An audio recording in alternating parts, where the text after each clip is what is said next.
Hello, hello, beautiful soul, and welcome to the Sacredness Within You. My name is Melissa, and I am an intuitive coach and guide, along with a Reiki energy master. And in today's video, we're going to be diving into a little message that came through for me the other day when I was walking back from getting my morning coffee.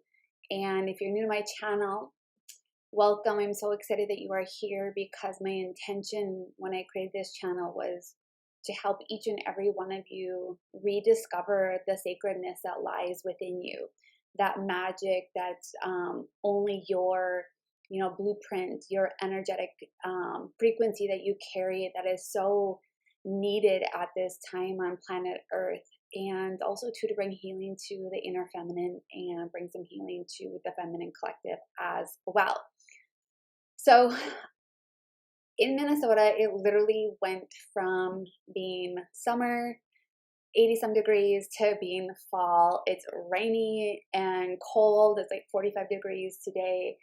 Like literally this happened overnight.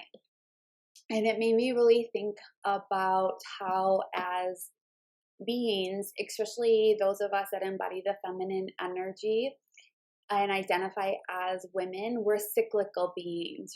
For us women, we have our moon cycle that happens every 28 days. For some of you, it might align with the full moon. Some of you, it might align with the new moon. But also, too, we're cyclical beings in terms of cycles that we have. Some of us are currently in a cycle that was very equal to what we were experiencing back in 4,000, oh my gosh, I don't know why I'm saying 4,000, in 2014 and 2015. But even as a collective, we go through karmic cycles and cycles as a collective. And a lot of times, we forget about the cycles that happen, in terms of nature. And I like to utilize like the moon for manifestation, also too for healing as well, because each new moon and full moon and even the waxing and the waning all carry different energies and can help us on our journey. But how many of you, just out of curiosity, also use the cycles of the seasons in terms of your journey as a human, even as like for your healing or manifestation? So drop a comment below and let me know if you do, because here in Minnesota where I live, we have all four seasons. We have winter, spring, summer, and fall. When I lived in Arizona and in Cabo San Lucas, Mexico, I felt like we had summer and then winter. And like when I say winter, it's not necessarily equivalent to the winter that we have in Minnesota, but it would be hot, in the summer times there, and then really nice, beautiful weather, rest of the year. And I really felt we only had two seasons. I mean, you could even call it spring or fall, in those locations in terms of the temperature of the weather, but we didn't have really this change in seasons. Yes, we had, rain that was heavier in different times of the year in both locations. And then yes, too, the flowers would bloom, and stuff. But in terms of actually physically seeing this huge transformation, I didn't see it as much there, which was a reminder when I moved back to Minnesota like 2.5 years ago that embodying these changes of season is really important, because you can think of, winter as things completely dying. That could be belief systems, that could be patterns, it could be, a part of, that you've been identifying with for so long, like completely dying. And we go into hibernation here basically in the wintertime in Minnesota because it's cold. The amount of light that we get every day is very short and limited. And so our exposure to the sun is shorter. We have more darkness, and so it's an opportunity also to embrace that darkness within us, and people always identify like dark as being bad. but the feminine has a light and a dark side to her, and dark by no means is bad. It's just a different energy that she may carry. And, to embody the darkness and to really start finding that balance between the two, because it's also during the wintertime that we begin to gain more light, which brings us into spring. And spring is about birthing new, or we're planting actually the seeds of things, like they're starting to, things are starting to grow and blossom. And so it's like kind of like planting the seeds. Like we get a lot of rain here in Minnesota, and things start to bloom towards the end of spring and into summer. So in terms of spring, you can think of like what types of things are you wanting to manifest or create, whether that's, within your personal life, your business, your belief system, your relationship with money, all that kind of stuff, and maybe even like a romantic partner. But think about like, what is it that you want to plant the seeds for in the spring? Because in the summertime, that's when we're like also really nourishing things. Things are really glowing. Yes, they're glowing, but they're really growing and blossoming and creating these fruits, right? So when you think of like planting a garden, we plant the seeds in the spring and they start to grow and they start to blossom. That was really weird, the light flicker. And they start to blossom. And then in the summertime is when they really continue to grow. You can see the fruits of whatever it is that you planted in your garden, whether it's Brussels or squash or radishes, carrots, you can start to see them come to life and see them to come in the physical form. And that's kind of like where summer is, also too, like for me, how I feel towards things. It's like I can start to feel things energetically starting to come into my reality. So remember, whether it's a new job or, a certain amount of money, a romantic partner, whatever it may be, a new apartment, you're going to start to feel those things energetically as you align with them. And then they start manifesting into the physical form later on. And so you can think of also to the fall, where I'm at right now in Minnesota, is really about things falling away. Like the leaves are falling off the trees, the grass is dying, everything is really dying. And you can think of this also too as an opportunity to reap what you sowed in the summer and the spring. It's also known as a harvest season here. So a lot of things that have taken a long time to grow, like your pumpkins, your squashes, what else takes a really long time to grow? But like your potatoes, things like that. We're harvesting those things right now in Minnesota. And it's kind of the same way in terms of like our physical reality. The things that are needing longer time to grow, we're reaping those benefits right now. We're harvesting those into our reality. And then with fall time too, it's like thinking about like what types of things are you needing to let go of? What things in your reality need to quote unquote die away? And in order for you to, create this process again, because when I was coming home from coffee the other day, it really made me think of that, because in my life, I'm thinking about like, what patterns and habits do I need to let go of? And one of them actually is my coffee addiction.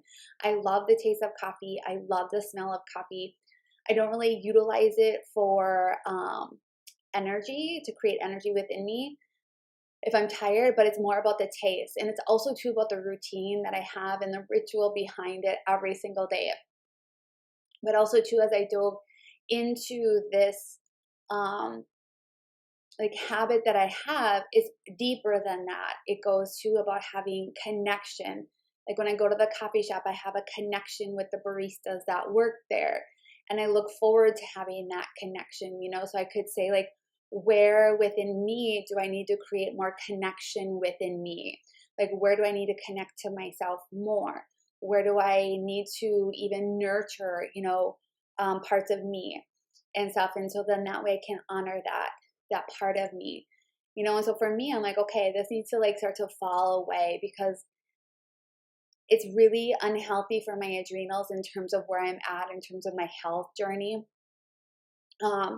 and it keeps me caught in that fight or flight state. But also too, I've noticed with caffeine, and this is just kind of a side note in terms of what I've noticed in my healing journey, and I might do a video on this later on down the road, is coffee is a stimulant. It activates the central nervous system, and we carry and store our traumas in our muscles and in our central nervous system. So our body never really forgets.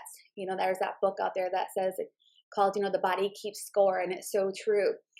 And if our central nervous system is constantly stimulated, it like blocks our ability to really connect to that part of us and see what it is that is wanting to come up to be healed, because it numbs us. It's an addiction. It's numbing us to keep us caught up into that cycle that we do, and it's a way of avoiding as well. But not only that, it keeps my body in this constant state of fight or flight. And I'm using this example because my goal by time winter hits, because I actually have to walk like 5 or 6 blocks to go and get my coffee. And I get teased all the time because I literally walk by, no joke, like 5 other places that I could get coffee at. But because I like a particular drink and I like the coffee at this place, I will walk the 5 or 6 blocks, because also too, it's like getting me out for a walk. I'm connecting with nature along the way. And then also too, it's like I'm feeling fulfilled when I come back. But my goal is by winter time to eliminate that habit, because I honestly don't want to walk 5 or 6 blocks to go and get this coffee.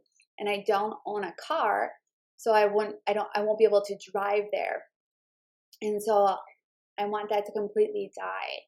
And for me to be able to cultivate a new ritual, a new habit that is in alignment with who I am, and what's going to be in alignment for the expansion of my consciousness as well.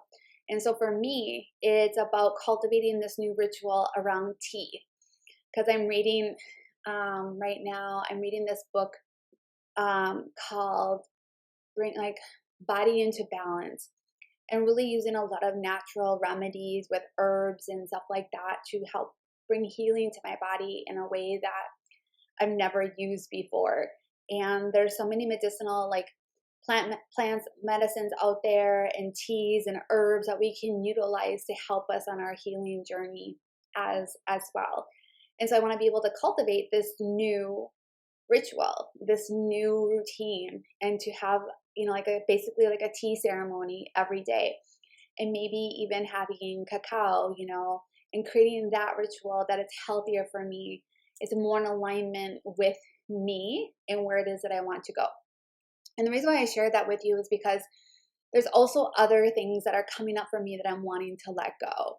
I still can feel a little bit of resistance in terms of showing up fully on this channel, and also to some other habits that I have that are keeping me stuck in kind of like the rat race of life and this like hustle mode that we have here in the United States. And so I'm utilizing this time also to rest and to let go of that hustle lifestyle and embrace the projector part of me that is here to do things differently in this life, to not be working, a traditional 9-to-5 job where it's very tiring for me. I love to have the freedom, but also to be able to, enjoy life and have fun, and to help those that I'm meant to help serve in this life as well. And so I want you to think about where you're at in your journey. And remember, anytime I ask you to do this, you're simply observing where it is that you are at in your journey. And we're observing because when we observe, it comes from a place of non-attachment. It comes from a place of just innocently looking at things with no judgment. And if you're judging yourself, it's okay. It's just an opportunity for you to continue to grow on your path. But think about where you are in your journey right now. What is one thing, maybe there's 2 things that you want to be able to let go of, that needs to die, in this time of in your journey. And just think about that one thing. And sit with it for a moment and just ask yourself, why is it that you're wanting to let this go? What is it preventing you from doing? Or is it preventing you from showing up fully in your true authenticity? Is it keeping you in an addiction that needs to be let go of? So you can bring deeper healing into yourself. Is it maybe a habit such as I have that I need to let go of so you can bring in a new routine, a new thing into your life? And just think about that for a moment. And then I want you to think about, and feel free to pause the video if you need to as we go through these things. And then I want you to think about, what is it, the action point? Because remember, we need to take steps in action to help us let go of these things. What things do you need to do? Do you need to meditate a little bit to get clarity on the steps that you need to take? And if that's okay, that's totally perfect, because I do that a lot as well. Is there, steps you need to take? Like, so for example, I'll give you what I'm doing right now in terms of letting go of my addiction to coffee and my habit of going to go and get coffee. Is in the morning, I would get up right away and go and get coffee before I had anything else. And from the standpoint of like your adrenals, it's not really healthy. It keeps me in this fight or flight stage, and it impacts my cortisol right away if I do this in the morning. I could see myself like in this unhealthy habit. I was not feeling good physically. And so then I thought, okay, so I need to switch. The first thing I did was I needed to switch to half caff. And I switched to half caff, and actually I didn't even notice a difference in terms of the amount of caffeine that I was taking in. Second was I needed to change my morning routine. So the first thing that I did was, I knew I had been missing out on my meditation practice in the morning, because I used to be the first thing I would do before anything else is I would meditate right away in the morning. The moment I got up, I would start meditating. And then from there, I started building in other habits, like taking my supplements, before I could go and get my coffee. And then I added another layer in, where now I'm having the first thing in the morning, I have my Shilajit. Like, you're supposed to take it on an empty stomach to gain the most benefits from it. And then I would take my supplements, go and get my coffee. But first I would meditate and then do my Shilajit, my supplements, and then go get my coffee. Now coming up, I'm going to be meditating, doing my Shilajit, taking my supplements, and then having something to eat. And then going to go get my coffee. My next step after that is meditate, have my Shilajit, read something, because I love to read, and I used to read all the time first thing in the morning while I'm having my Shilajit. Then my supplements, then have my food, and then go get my coffee. And eventually I'll step it down to only getting coffee like 4 times a week, and then 2, and then 1, and then I'll be done, And so it's like, have a plan, put, what steps you need to take to change whatever it is that you're wanting to change. Because my goal is, by the time it's really cold in here in wintertime, which is January, my habit of having coffee will be completely gone. And in the meantime too, I have to think about, like, okay, I want to start having tea in the morning. What tea do I want to have, or what teas do I want to have on hand?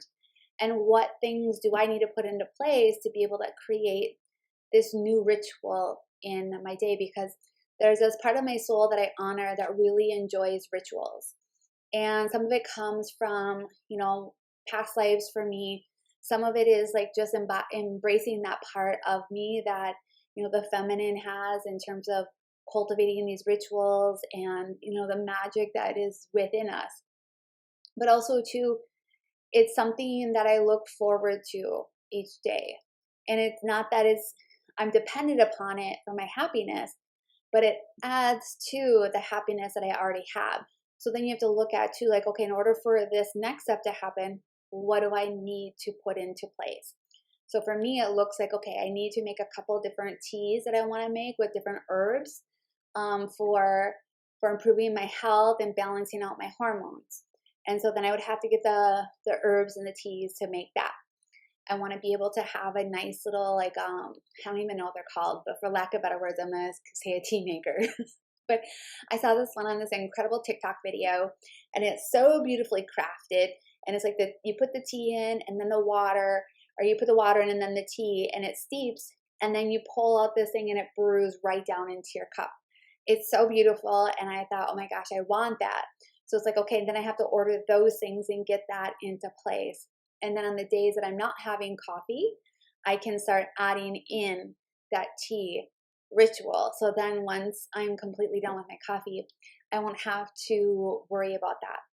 And I know I'm sharing a lot about myself, but I wanted to give you an example of what I'm doing in order to create this change and to really start using these seasons that we're in, in terms of like the weather and where you live, and just knowing that we really have 4 seasons, winter, spring, summer, and fall, and utilizing them on your journey, because the moon is very powerful, but so is the seasons within the planet. Both of them, when we use them together, can create really huge transformations within our journey. So my friends, I hope that really helped. I would love to hear from you. Drop a comment below on what is it that's needing to fall away for you, that you want to completely die and let it and surrender to it, in the winter time. And then what is it that you want to cultivate and bring in that's more in alignment to your soul's growth, expanding your consciousness, and really aligning to that sacredness that is within you. And so don't forget, drop a comment below, give this video a thumbs up, and also too, don't forget to subscribe, because I'm going to be bringing out lots more videos and just sharing with you some things that I'm experiencing on my journey and how I'm utilizing this to help me on my journey, but also too some of the things that I share with my clients on their sessions. So my friends, I'm sending you all so much love and light, and can't wait to connect with you in the next video.